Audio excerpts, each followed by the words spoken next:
بسم اللہ الرحمن الرحیم۔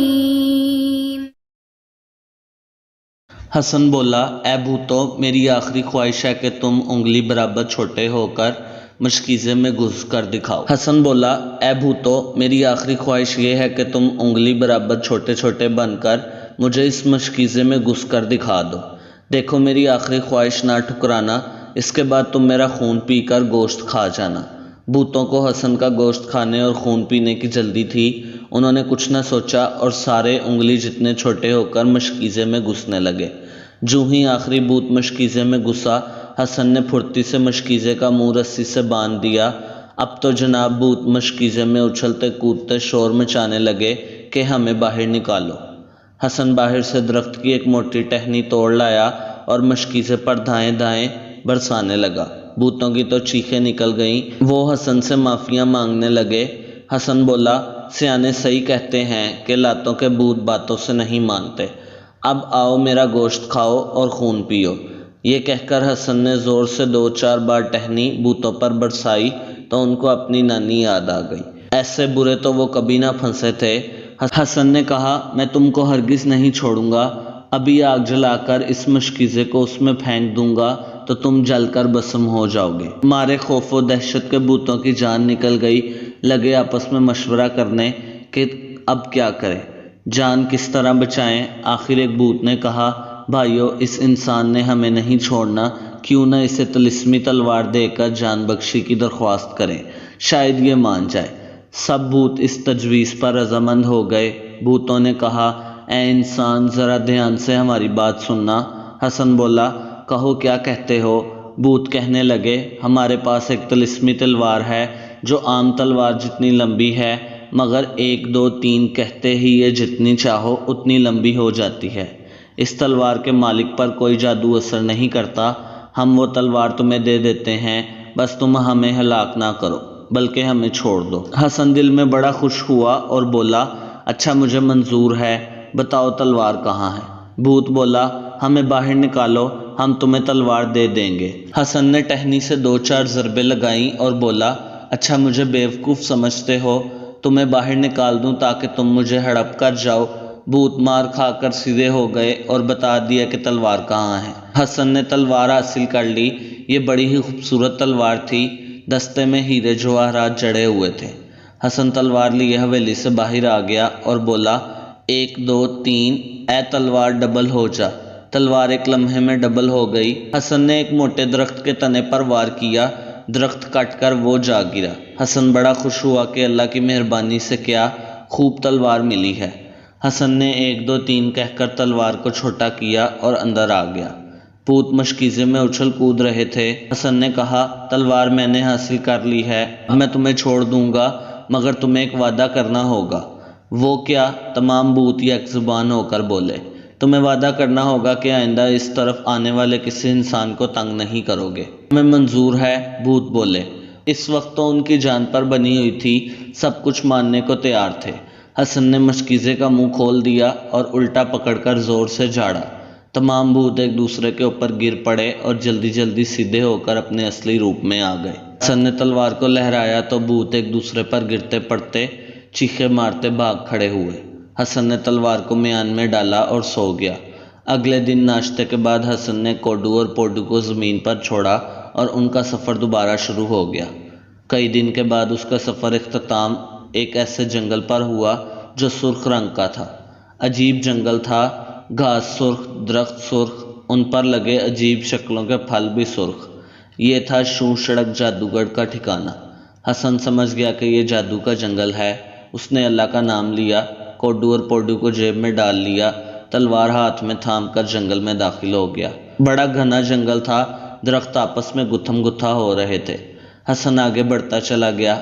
اب اسے دور سرخ محل کے مینار نظر آ رہے تھے۔ یہی جادوگر کا ٹھکانہ تھا۔ ابھی حسن محل سے دور ہی تھا کہ اچانک زمین پھٹی اور ایک طلسمی پتلا نمودار ہوا۔ یہ پتلا بہت ہی خوفناک تھا۔ اس کا سر نہیں تھا بلکہ توے جیسی پلیٹ لگی ہوئی تھی جو بار بار جل بجھ رہی تھی۔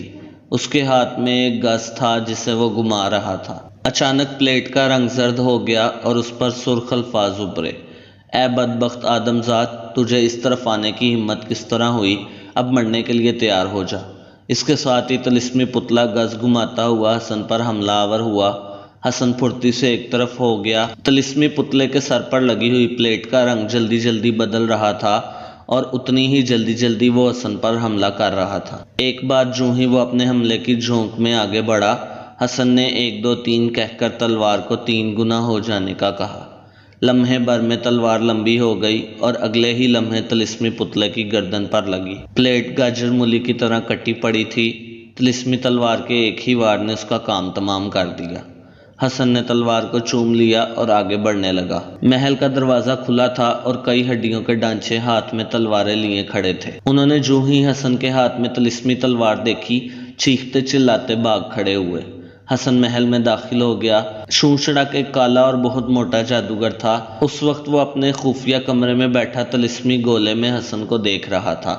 حسن کے ہاتھ میں پکڑی تلوار نے اسے پریشان کر دیا تھا، مگر اسے یہ اطمینان تھا کہ یہ آدمزاد اس کے خفیہ کمرے میں نہیں آ سکتا۔ شونشڑک جادوگر پریشانی کے عالم میں طلسمی گولے کے سامنے سے اٹھا اور ایک بھیانک مجسمے کے سامنے جا کر منتر پڑھنے لگا۔ یہ مجسمہ اس کے استاد جادوگر کا تھا اور شونشڑک اپنے استاد سے حسن سے نمٹنے کا طریقہ معلوم کرنا چاہتا تھا۔ ادھر حسن سارے محل میں جادوگر کو ڈھونڈتا پھر رہا تھا، مگر وہ اسے کہیں نظر نہیں آیا۔ اتنے میں حسن کو جیب میں سے چوں چوں کی آواز آئی۔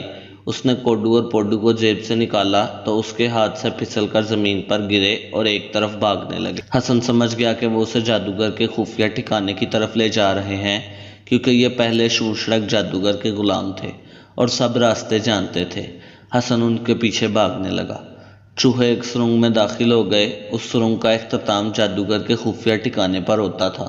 شونشڑک ایک ٹانگ پر کھڑا جلدی جلدی منتر پڑھ رہا تھا۔ نیلا پرندہ اس کے پاس ہی ایک میز پر پنجرے میں موجود تھا اور سر جھکائے بیٹھا تھا۔ یہی وہ وقت تھا جب حسن کمرے میں داخل ہوا۔ اس کے داخل ہوتے ہی ایک شور مچ گیا۔ جادوگر نے گھبرا کر آنکھیں کھول دیں اور پھر یہ آنکھیں حیرت سے پھیل گئیں، کیونکہ حسن اس کے سامنے کھڑا تھا۔ جادوگر کی تو کھوپڑی گھوم گئی۔ حسن اس کے خفیہ ٹھکانے میں کس طرح پہنچ گیا ہے؟ پھر جو ہی اس کی نظر دونوں چوہوں پر پڑی، وہ سب سمجھ گیا اور انہیں مارنے کے لیے لپکا۔ اب حسن کی طلسمی تلوار بجلی کی طرح لپکی۔ تاریک کمرے میں روشنی کی ایک لکیر سی کھینچ گئی۔ تلوار شونشڑک جادوگر کی ٹانگوں پر پڑی اور انہیں کاٹتی ہوئی چلی گئی۔ شونشڑک جادوگر کی چیخوں سے کمرہ گونجنے لگا۔ اس کے جسم سے بدبودار خون بہنا شروع ہو گیا تھا۔ حسن تلوار سونت کر اس کی طرف بڑھا۔ جادوگر لگا منت سماجت کرنے کے مجھے مت مارو، مگر حسن نے ایک ہی وار میں اس کی گردن اڑا دی۔ ایک زبردست دھماکہ ہوا۔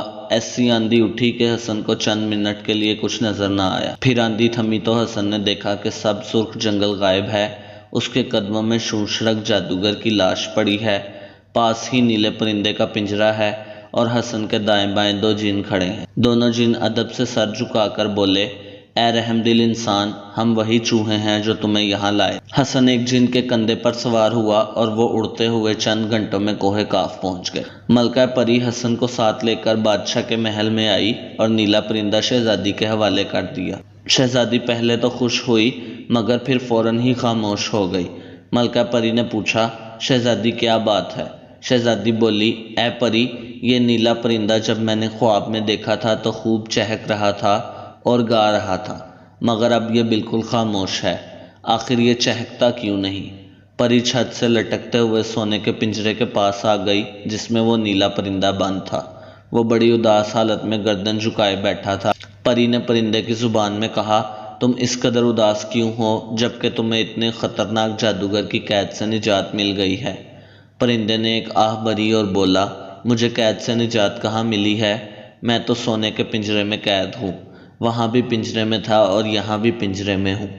ملکہ پری بولی، مگر یہاں تمہیں ہر قسم کے میوے کھانے کو ملیں گے، کیا یہ بات تمہیں خوش کرنے کے لیے کافی نہیں؟ پرندہ بولا، اے پری، ذرا سوچو، اگر تمہارے پر کاٹ کر تمہیں پنجرے میں قید کر دیا جائے اور کتنے ہی اعلیٰ کھانے دیے جائیں تو کیا تم خوش رہ سکو گی؟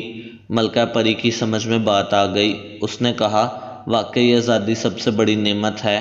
آزادی کی روکھی سوکھی غلامی کے میووں سے بہتر ہے۔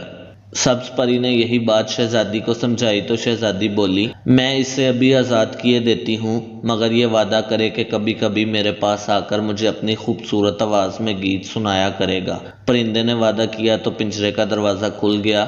نیلا پرندہ یکدم خوشی سے چہچہاتا پنجرے سے نکل کر کمرے میں چکر کاٹنے لگا۔ شہزادی خوش ہو گئی۔ شہزادی کے خوش ہوتے ہی سارے شہر میں خوشیوں کی لہر پھیل گئی۔ سب لوگ خوش ہو گئے کیونکہ اب اگلے ماہ شہزادی کی شادی شہزادے عمر سے ہونا تھی۔ خوش تو حسن بھی بہت تھا کیونکہ اب وہ غریب لکڑہارا نہیں رہا تھا۔